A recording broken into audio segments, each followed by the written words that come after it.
The Gruffalo's Child. The Gruffalo said that no Gruffalo should ever set foot in the deep dark wood. Why not? Why not? Because if you do, the big bad mouse will be after you. I met him once, said the Gruffalo. I met him a long, long time ago. What does he look like? Tell us, Dad. Is he terribly big and terribly bad? I can't quite remember, the Gruffalo said. Then he thought for a minute and scratched his head. The big bad mouse is terribly strong, and his scaly tail is terribly long. His eyes are like pools of terrible fire, and his terrible whiskers are tougher than wire. One snowy night, when the Gruffalo snored, the Gruffalo's child was feeling bored. The Gruffalo's child was feeling brave, so he tiptoed out of the Gruffalo cave. The snow fell fast, and the wind blew wild. Into the wood went the Gruffalo's child. Aha! Aho! A trail in the snow. Whose is this trail, and where does it go? A tail poked out of a log pile house. Could it be the tail of the big bad mouse? Out slid the creature. His eyes were small, and he didn't have whiskers. No, none at all. You're not the mouse. Not I, said the snake. He's down by the lake, eating Gruffalo cake. The snow fell fast, and the wind blew wild. I'm not scared, said the Gruffalo's child. Aha, aho, marks in the snow.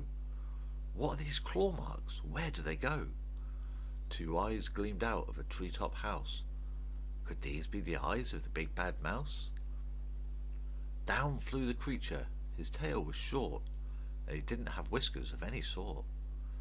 You're not the mouse. To who? Not I.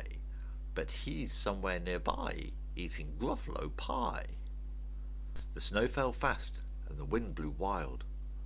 I'm not scared, said the Gruffalo's child. Aha, aho, a track in the snow. Whose is this track, and where does it go?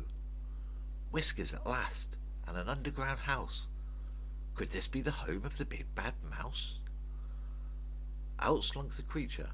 His eyes weren't fiery, his tail wasn't scaly, his whiskers weren't wiry. You're not the mouse. Oh no, not me.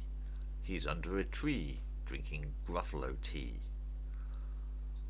It's all a trick, said the Gruffalo's child, as he sat on a stump where the snow lay piled.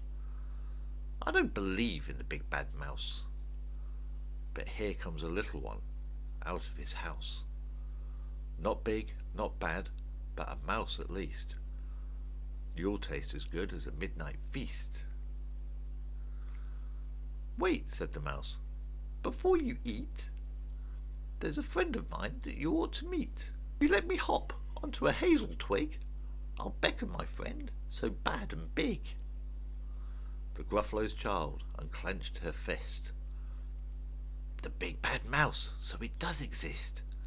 The mouse hopped onto a hazel tree. He beckoned and said, just wait and see. Out came the moon. It was bright and round. A terrible shadow fell onto the ground.